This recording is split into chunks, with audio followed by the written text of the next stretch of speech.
Hello everyone, SRS study point के platform पे हमारे क्लास 10th के सभी बच्चों का हार्दिक स्वागत, अभिनंदन। बच्चों, आपकी बोर्ड परीक्षा एकदम नजदीक है और आपके लिए चंद लाइनें मैं कहना चाहूंगा। मुश्किलों से भागना आसान होता है, मुश्किलों से भागना आसान होता है।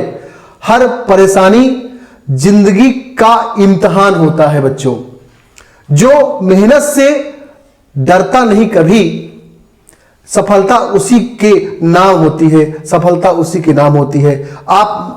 मैं मयंक मिश्रा, आपका बायोलॉजी मेंटर। निश्चित तौर पर ये जो क्लासेस हम लोग एसआरएस स्टडी पॉइंट के प्लेटफॉर्म में चला रहे हैं, ये आपको निश्चित तौर पर सफलता बच्चों दिलाएगी। लाइफ प्रोसेस का जो क्लासेस है इसमें हम लोगों ने इसको 4 पार्ट में डिवाइड किया है, पार्ट 1, पार्ट 2, पार्ट 3, पार्ट 4। आज हम लोग इसका पार्ट 1 बच्चों यहां पर स्टडी करेंगे और धीरे धीरे हम लोग लगातार 4 क्लासेस में इसको कंप्लीट करेंगे। आप लोग इसको पढ़िए, इसका आनंद लीजिए और निश्चित तौर पर आपको समझ में आएगा, इसकी मैं गारंटी देता हूं बच्चों।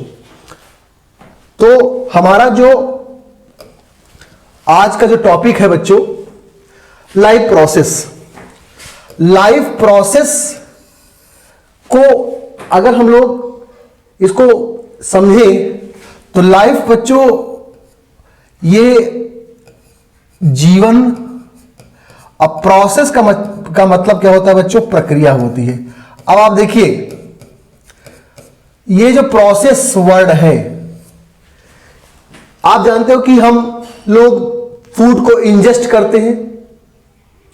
अब इंजेस्ट करने के बाद डाइजेस्ट होगा, एब्जॉर्ब होगा, एसिमिलेट होगा और फिर बाद में इजेशन प्रोसेस होती है। इस पूरी की पूरी प्रोसेस में क्या होता है? हमको एनर्जी मिलती है और जो अनडाइजेस्टेड फूड मटेरियल होते हैं बच्चों, वो बाहर चले जाते हैं। तो ये जो प्रक्रिया है, ये जो प्रोसेस है, ये एनर्जेटिक फॉर्म में हमारे जीवन को चलाती है। वही बच्चों लाइफ प्रोसेस होती है। अब यहां पर हम लोग क्या बात करेंगे कि जीवन के एग्जिस्टेंस के लिए, यानी जीवन के अस्तित्व के लिए हमारी बॉडी को जिस प्रोसेस की जरूरत है, वो प्रोसेस मैंने आपको बताया, इंजेशन, डाइजेशन, एब्जॉर्प्शन, एसिमिलेशन और इजेशन। ये पूरी प्रोसेस ही हमारी लाइफ को आगे बढ़ाती है। इसके अलावा और प्रोसेस होती है। ये जो मैं आपसे डिस्कशन कर रहा हूं वो पार्ट तो डाइजेशन का हो गया। इसके अलावा रिस्पायरेशन, एक्सक्रीशन, रिप्रोडक्शन, ये भी हमारे लाइफ प्रोसेस को मेंटेन करते हैं, एग्जिस्टेंस ऑफ लाइफ को मेंटेन करते हैं और ओवरऑल हमारी ह्यूमन बॉडी के लिए जो भी इसेंशियल एलिमेंट्स होते हैं, इसेंशियल प्रोसेस होते हैं, वो कहीं ना कहीं से सब कुछ लाइफ प्रोसेस के अंदर बच्चों आते हैं। अब आप देखिए, अब हम लोग अगर यहां पर मैंने आपसे बताया अभी कि हम लोग आज न्यूट्रिशन टॉपिक पर पूरा डिस्कशन यहां पर करेंगे। तो बच्चों, न्यूट्रिशन जो वर्ड है, वो न्यूट्रिशन वर्ड में एक वर्ड आता है न्यूट्रिएंट। अब न्यूट्रिएंट जो होते हैं वो किस किस फॉर्म में होते हैं बच्चों? एक पहला हमारी बॉडी के लिए सबसे इंपॉर्टेंट पार्ट होता है कार्बोहाइड्रेट। सबसे इंपॉर्टेंट पॉइंट कार्बोहाइड्रेट। अब कार्बोहाइड्रेट का मतलब क्या हुआ? जिसमें कार्बन, हाइड्रोजन और ऑक्सीजन जैसे एलिमेंट हो, वो क्या होता है? कार्बोहाइड्रेट होता है। इसके बाद सेकंड जो पॉइंट है वो होता है बच्चों क्या? प्रोटीन। बॉडी बिल्डिंग मटेरियल इसको बोला जाता है।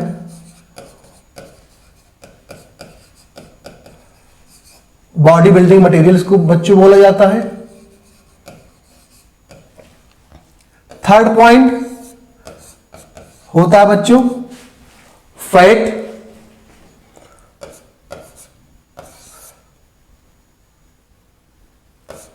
चौथा पॉइंट बच्चों विटामिन। और जो पांचवा पॉइंट है बच्चों मिनरल, वाटर। ये सारी चीजें सब ये न्यूट्रिएंट्स हैं। तो nutrient carbohydrate, fat, protein, vitamin, minerals, ये सब लाइफ प्रोसेस में महत्वपूर्ण रोल शो करते हैं, क्योंकि यही इन्हीं सब का जो कंपोनेंट होता है, ये इन्हीं सब का जो कंपोनेंट बच्चों होता है वो क्या बनाता है, वो फूड बनाता है।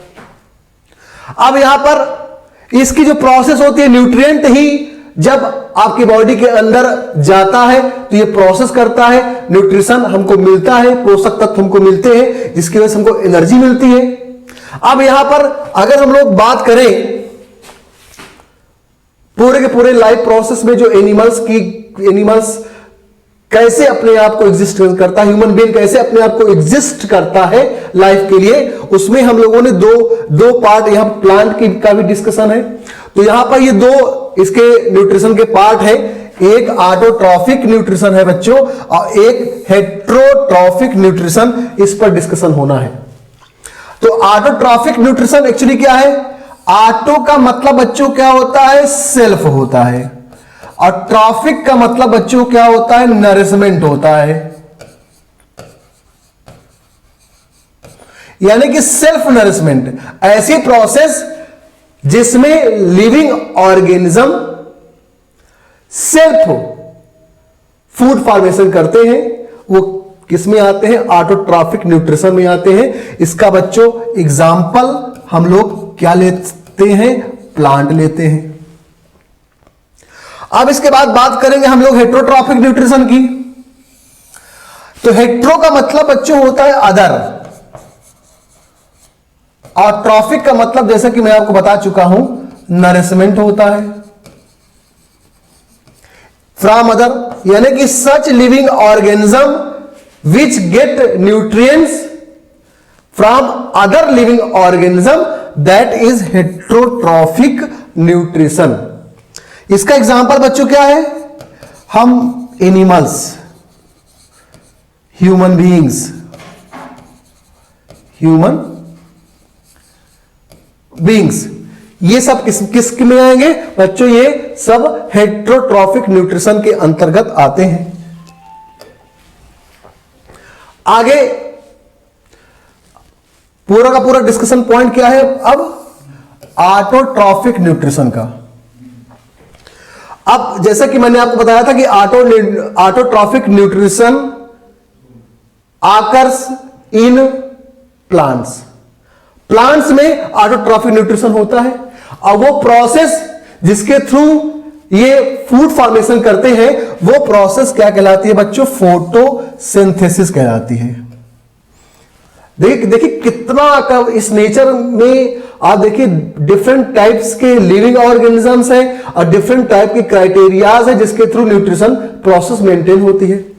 अब फूड का सिंथेसिस, फूड का निर्माण किसके थ्रू?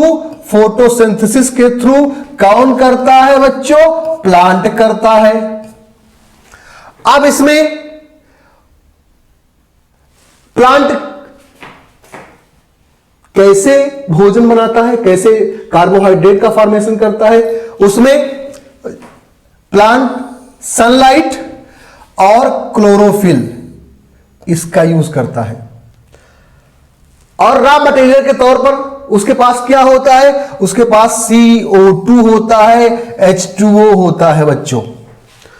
तो फोटोसिंथेसिस में क्या है रॉ मटेरियल? CO2 और H2O को कंबाइन करके सनलाइट, सन देता है, और क्लोरोफिल सनलाइट को इंट्रैप्ट करता है, आकर्षित करता है, और इसकी हेल्प से क्या बनता है बच्चों, C6H12O6 यानी कि कार्बोहाइड्रेट का फॉर्मेशन होता है और साथ ही साथ ऑक्सीजन रिलीज होती है।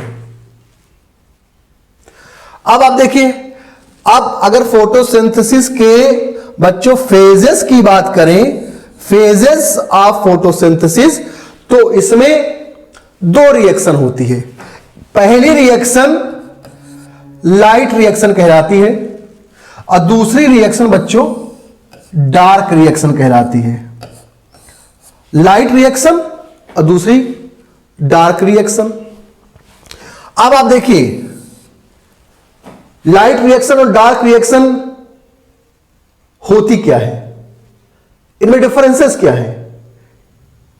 तो अगर हम लोग लाइट रिएक्शन की बात करें तो लाइट रिएक्शन में लाइट एनर्जी एब्जॉर्ब्ड होती है, पहली पार्ट लाइट एनर्जी एब्जॉर्ब होती है। और जो H2O है, ये H2O जो होता है किसमें, हाइड्रोजन और ऑक्सीजन में स्प्लिट हो जाता है, टूट जाता है। तो H2O किसमें चेंज हो गया, हाइड्रोजन और ऑक्सीजन में। और इस प्रोसेस को बच्चों क्या बोलते हैं, photolysis of water, photolysis of water. यानी कि when water splits into hydrogen and oxygen, this process is known as photolysis of water. इसके अलावा लाइट एनर्जी में क्या होता है बच्चों, एटीपी का फॉर्मेशन होता है और एनएडीपी का फॉर्मेशन होता है। एटीपी क्या है बच्चों, एडिनोसिन ट्राइफॉस्फेट, एडिनोसिन ट्राइफॉस्फेट। इसको एनर्जी करेंसी ऑफ सेल भी बोला जाता है, energy currency of cell, ATP को बोला जाता है। और आपका जो एनएडीपी H2O है, इसको बोलते हैं निकोटिनामाइड एडेनिन डाइफॉस्फेट।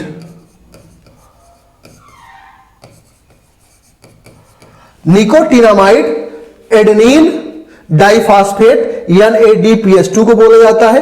ये दो लाइट रिएक्शन के समय इनका फॉर्मेशन होता है। और डार्क रिएक्शन में क्या होता है कि जो CO2 है, कार्बन डाइऑक्साइड होता है, ये रिड्यूस्ड होकर के किसका फॉर्मेशन करता है बच्चों, कार्बोहाइड्रेट का फॉर्मेशन करता है, डार्क रिएक्शन। अब ओवरऑल अगर हम लोग आगे बढ़े तो अब ऑटोट्रॉपिक न्यूट्रिशन के बाद सेकेंड जो सबसे महत्वपूर्ण टॉपिक है वो क्या है बच्चों, हेट्रोट्रॉफिक न्यूट्रिशन। आप देखिए, जैसा कि मैंने आपको बताया था, हेट्रो का मतलब क्या बताया था मैंने, अदर। ट्रॉफिक का मतलब क्या बताया था मैंने बच्चों, नरिशमेंट बताया था। यानी कि इसमें क्या होता है, इसमें यह होता है बच्चों कि जो एनिमल्स हैं, जो लिविंग ऑर्गेनिजम्स हैं, derive energy from plants and animal sources. जो दूसरों से एनर्जी लेते हैं और उसमें जो नरिशमेंट होता है वो हेट्रोट्रॉपिक न्यूट्रिशन कहलाता है। अब आप देखिए, इस पे हम लोग अगर ये डिस्कस करें कि इसके टाइप्स कितने हैं, कि हेट्रोट्रॉपिक न्यूट्रिशन को हम लोग कितने टाइप्स में डिवाइड करते हैं, तो सबसे पहला पार्ट होता है बच्चों होलोजोइक, दूसरा होता है बच्चों पैरासिटिक और तीसरा होता है बच्चों सैप्रोफाइटिक। यानी हेट्रोट्रॉपिक न्यूट्रिशन को हम लोग तीन पार्ट में डिवाइड करते हैं। पहला पार्ट होलोजोइक कहलाता है, दूसरा पार्ट पैरासिटिक कहलाता है बच्चों, और तीसरा पार्ट क्या कहलाता है, सैप्रोफाइटिक। 3 पार्ट में हम लोग हेटेरोट्रॉफिक न्यूट्रिशन को डिवाइड करते हैं। अगर हम लोग होलोजोइक न्यूट्रिशन की बात करें कि what is the mean of holozoic nutrition and which type of living organism is occurred in the case of holozoic nutrition, तो बच्चों ये क्या करते हैं, इस तरह के जो लिविंग ऑर्गेनिज्म होते हैं ये नरिशमेंट क्या करते हैं, कॉम्प्लेक्स ऑर्गेनिक मैटर को इंजेस्ट करते हैं।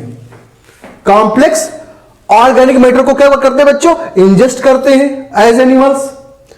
अब इसके बाद देखिए पैरासिटिक की बात किया जाए तो पैरासिटिक जो होते हैं इनका जो नेचर होता है, इनकी जो हैबिट्स होती है वो एज ए पैरासाइट्स होती है, एज ए पैरासाइट्स होती है। लीच आपने एग्जांपल इसका सुना होगा, ये पैरासाइट के फॉर्म में पाए जाते हैं। इसके बाद थर्ड पॉइंट जो है वो क्या है बच्चों, सैप्रोफाइटिक। तो इस तरह का जो लिविंग ऑर्गेनिज्म है, सैप्रोफाइटिक नेचर का जो लिविंग ऑर्गेनिज्म होता है बच्चों, वो डेड या डिकेइंग ऑर्गेनिक मैटर को क्या करता है, फीड करता है। जो मरे गिरे सड़े गले जो भी पदार्थ हैं, मटेरियल्स हैं, ऑर्गेनिक मैटर के फॉर्म में है, उनको इनगल्फ करने का, उनको फीडिंग करने का काम, उनको खाने का काम कौन करता है, सैप्रोफाइटिक करता है। तो ये किसका पार्ट हो गया बच्चों, हेटेरोट्रॉफिक न्यूट्रिशन का पार्ट हो गया। बहुत इंपॉर्टेंट होता है ये क्लास 10th सीबीएसई बोर्ड की क्लासेस के लिए। अब इसके बाद देखिए एक जो वर्ड मैंने आपको बार बार कहा, समझाया कि डाइजेशन की प्रोसेस क्या है।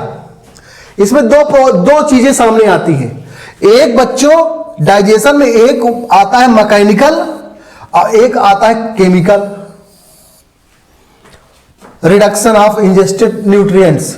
अब टूटने की बात, मैकेनिकल का मतलब जैसे ही आप लोग कॉम्प्लेक्स ऑर्गेनिक फूड मटेरियल्स को खाते हो, macro molecules of food material को खाते हो, तो ये भोजन के छोटे टुकड़ों में तोड़ने का काम कौन करता है बच्चों, कौन करता है बताइए, टीथ करता है, आपके ओरल कैविटी का अंदर वाला पार्ट करता है। तो ये जो ओरल कैविटी का जो पार्ट है, अब वो ओरल कैविटी का जो वो काम क्या है कि ओरल कैविटी एक्चुअली क्या करती है, अंदर की जो भी फूड पार्टिकल आते भोजन के बड़े टुकड़ों को छोटे टुकड़े में काम को तोड़ने का काम पहला पार्ट हो गया। इसके बाद जब स्टमक के अंदर गया तो गैस्ट्रिक जूस हो गई, और वो गैस्ट्रिक जूस में क्या होता है, हाइड्रोक्लोरिक एसिड होता है, साथ साथ पेप्सिन एंजाइम होता है, तो वो क्या करता है, केमिकली उसको तोड़ने का काम करता है। तो ये डाइजेशन की प्रोसेस में आपका मैकेनिकल और केमिकल दोनों का मेन रोल बच्चों होता है। अब आप देखिए इसके बाद हम लोग आगे के जो टॉपिक्स हैं उसमें हम लोग किस पार्ट पर बात करेंगे। अभी हम लोगों ने डिस्कस किया कि ये जो सारे पार्ट हैं इसमें किसकी किसकी क्या क्या भूमिका है।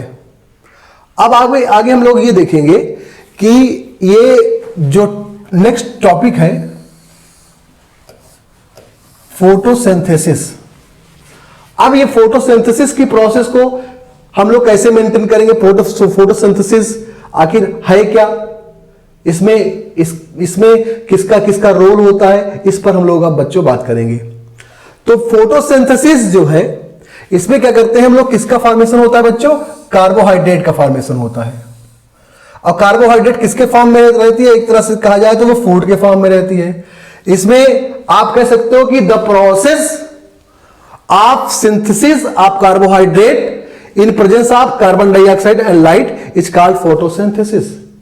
मतलब इसका क्या हुआ कि कार्बन डाइऑक्साइड के प्रेजेंस कार्बन डाइऑक्साइड रहेगा और H2O रहेगा, ये एज ए रॉ मटेरियल रहेंगे, और उसमें किसकी प्रेजेंस रहेगी, उसमें सनलाइट की प्रेजेंस रहेगी और क्लोरोफिल की प्रेजेंस रहेगी। इन सब की प्रेजेंस से जब सिंथेसिस ऑफ कार्बोहाइड्रेट या फूड का फॉर्मेशन होता है वो प्रोसेस क्या कहलाती है बच्चों, फोटोसिंथेसिस कहलाती है।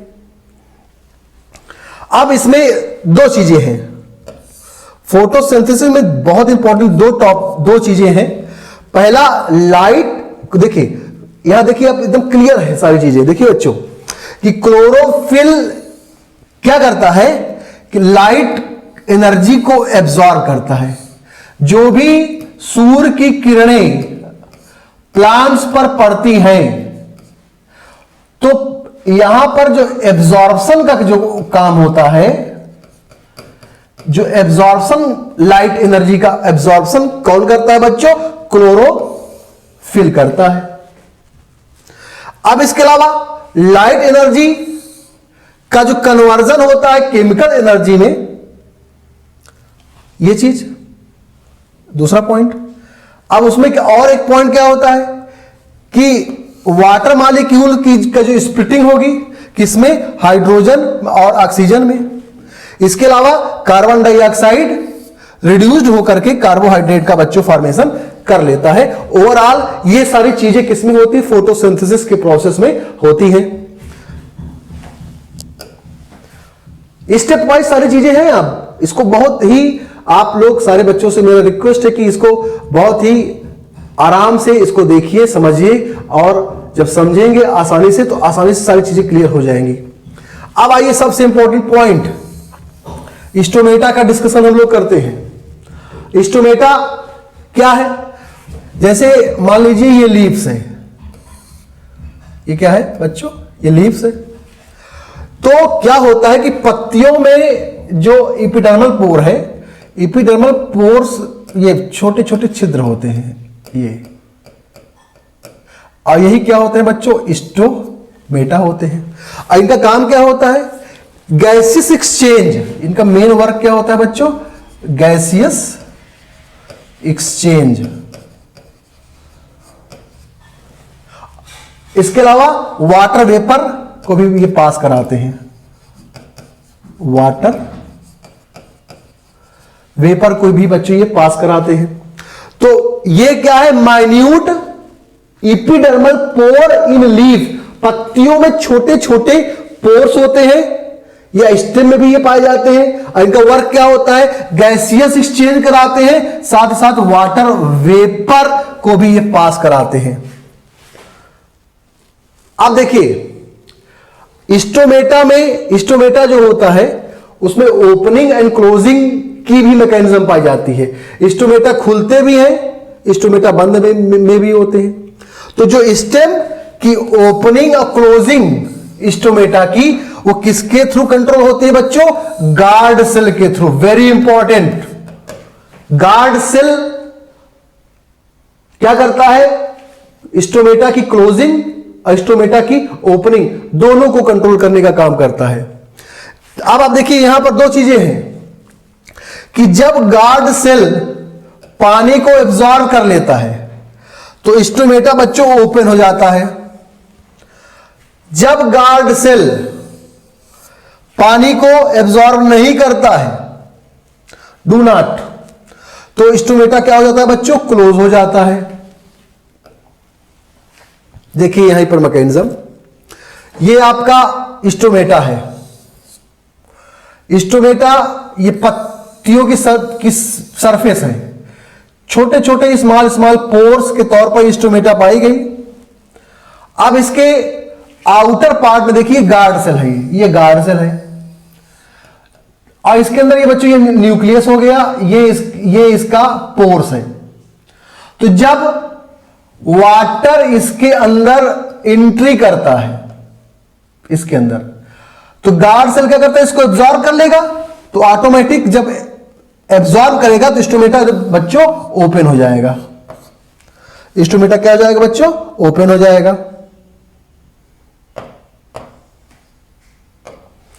स्टोमेटा देखिए ओपन हो गया। और जब गार्ड सेल पानी को बाहर कर देता है ना, वाटर को बाहर कर देता है, उस केस में क्या होता है बच्चों? उस केस में क्या होता है? स्टोमेटा क्लोज हो जाता है।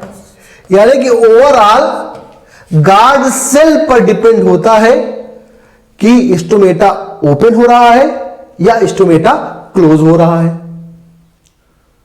अब आगे देखिए आप, अब हम लोग बात करेंगे बहुत इंपॉर्टेंट टॉपिक, आपके बोर्ड के पॉइंट ऑफ व्यू से, न्यूट्रिशन इन अमीबा। अमीबा में न्यूट्रिशन कैसे होता है, अमीबा में न्यूट्रिशन बच्चों कैसे होता है। तो अमीबा क्या करता है, अमीबा ये इसके पास, जैसे ये मान लीजिए अमीबा है, ये अमीबा है, अमीबा के पास स्यूडोपोडिया होता है, यानी कि फिंगर लाइक प्रोजेक्शन होता है बच्चों, फिंगर लाइक ये प्रोजेक्शन होता है, जो कि क्या कहलाता है, स्यूडोपोडिया कहलाता है। तो जब कोई प्रे, प्रे का मतलब क्या होता है, प्रे मतलब शिकार, जब कोई प्रे इसके पास आता है तो ये आगे से और पीछे से अपने स्यूडोपोडिया को बढ़ाता है और यहां की वाल रप्चर कर देता है, यहां की वाल को बच्चों क्या कर देता है, रप्चर कर देता है और इसको चारों तरफ से घेर करके प्रे को अंदर ले आता है। तो amoeba takes food using temporary finger like extension of self surface, cell surface को आगे बढ़ा देता है, जो कि फूड पार्टिकल्स को अंदर लेकर के फूड वैक्यूल के अंदर उसको प्रवेश करा लेता है। अब फूड वैक्यूल बन गई, मान लीजिए ये अमीबा है, इसके अंदर ही फूड वैक्यूल आ गई, तो कॉम्प्लेक्स फूड जो होता है वो सीधे सीधे डिफ्यूज हो जाता है बच्चों। डिफ्यूज होकर किसमें डिफ्यूज जाएगा, ये साइटोप्लाज्म के अंदर, ये साइटोप्लाज्म है, डिफ्यूज हो गया। और जो इसके बाद रिमेन्स पार्ट क्या होगा कि रिमेन्स पार्ट क्या करता है, यहां से फिर से रप्चर कर देगा इसकी सेल सरफेस को और यहां से अनडाइजेस्टेड फूड क्या हो जाएगा, बाहर निकल आता है बच्चों। इसको मैं डायग्रामेटिक समझाने का प्रयास कर रहा हूं। देखिए ये अमीबा है, ये क्या है बच्चों, अमीबा है। अमीबा आप जानते हो कि ये यूनिसेलुलर ऑर्गेनिज्म होता है, यूनिसेलुलर ऑर्गेनिज्म होता है। इसके अंदर ये बच्चों साइटोप्लाज्म होता है, ये आपका न्यूक्लियस हो गया। तो जब कोई फूड पार्टिकल इसके पास आता है, जब कोई फूड पार्टिकल इसके पास आता है तो ये अपने स्यूडोपोडिया का बच्चों और आगे फैला देगा और धीरे धीरे इस फूड पार्टिकल को घेर लेगा। फिर क्या करेगा, ये दोनों पास आ जाएंगे और फूड पार्टिकल साइटोप्लाज्म के अंदर प्रवेश कर गया। आगे चल के देखिए आप, जैसे ही फूड पार्टिकल अंदर गया, इसने फूड वैक्यूल बना लिया। अब फूड वैक्यूल बनाने के बाद यहीं पर एंजाइम्स जो होते हैं वो डाइजेस्ट किए, इसको मिल गया और फिर उसी से एनर्जी एसिमुलेट हुआ, एनर्जी कंजप्ट हुआ। और इसके बाद जो एक्स्ट्रा मटेरियल है, मतलब कि जो अनवांटेड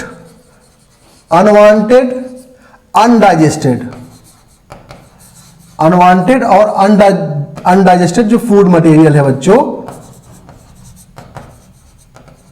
वो सेल सरफेस को तोड़ा और ये बाहर निकल आया, ये देखिए बाहर निकल आया।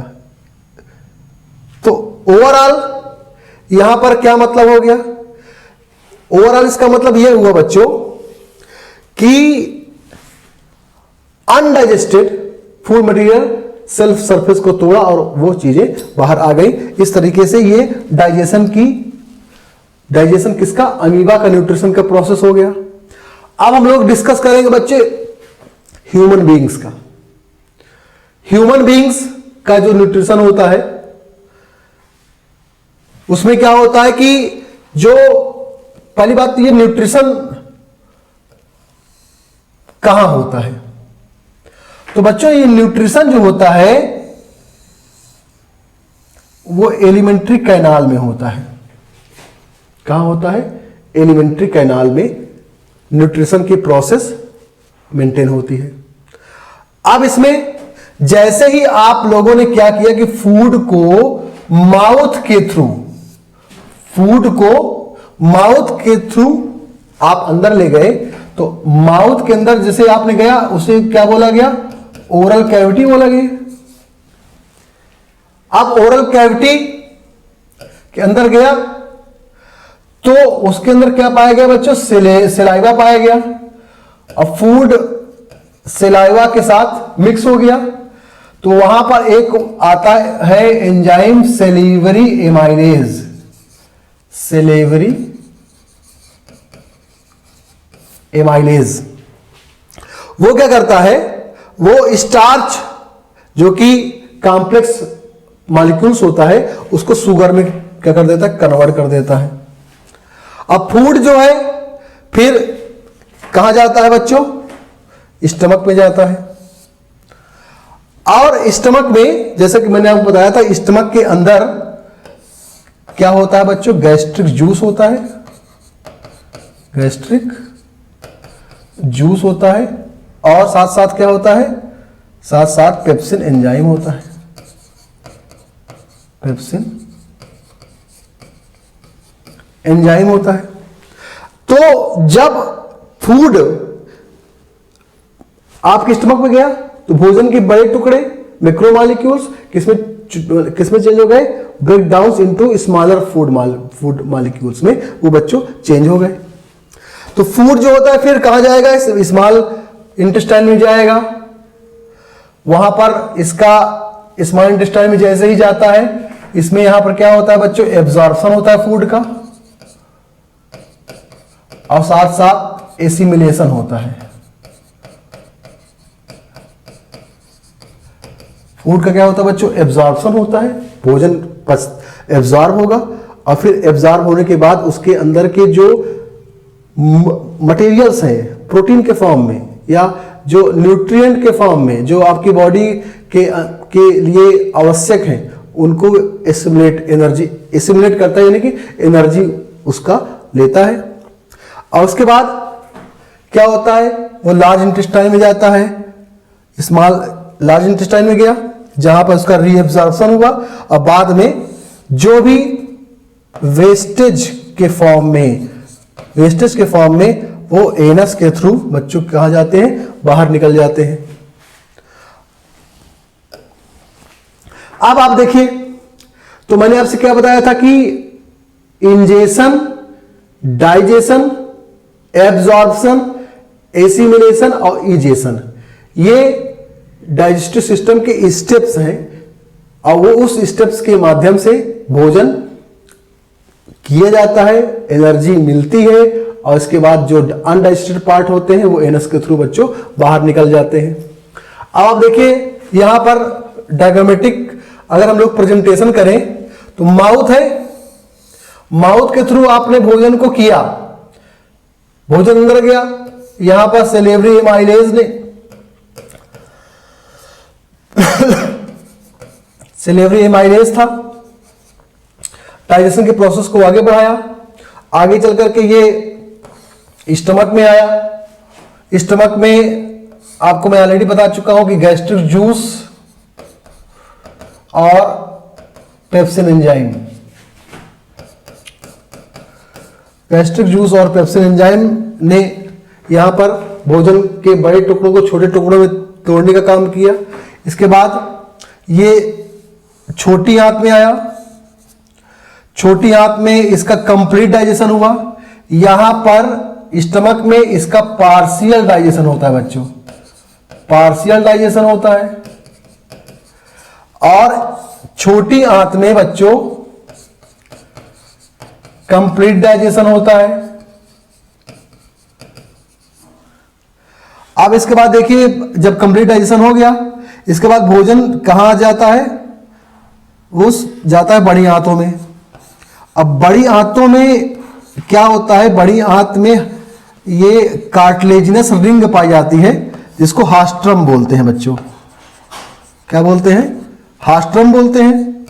और ये जो हास्ट्रम है ना, एक्चुअली ये क्या करता है कि ये एक सरफेस एरिया बनाता है, आसानी से भोजन इसके अंदर जो कुछ भी, इसमें भी डाइजेशन की प्रोसेस होती है। और इसके बाद जो डाइजेस्ट हो गया उसके बाद जो अनवांटेड चीजें हैं वो एनस के थ्रू बच्चों, एनस के थ्रू क्या हो जाती है, बाहर निकल जाती है। तो ओवरऑल आज की जो समरी थी कि आज हम लोगों ने न्यूट्रिशन प्रोसेस को यहां पर बच्चों मेंटेन किया है। इसी का जो सेकंड पार्ट है रिस्पायरेटरी सिस्टम, उसको हम लोग नेक्स्ट क्लासेस में देखेंगे। और नेक्स्ट क्लासेस में हम लोग देखेंगे बच्चों। Thank you very much for today's session.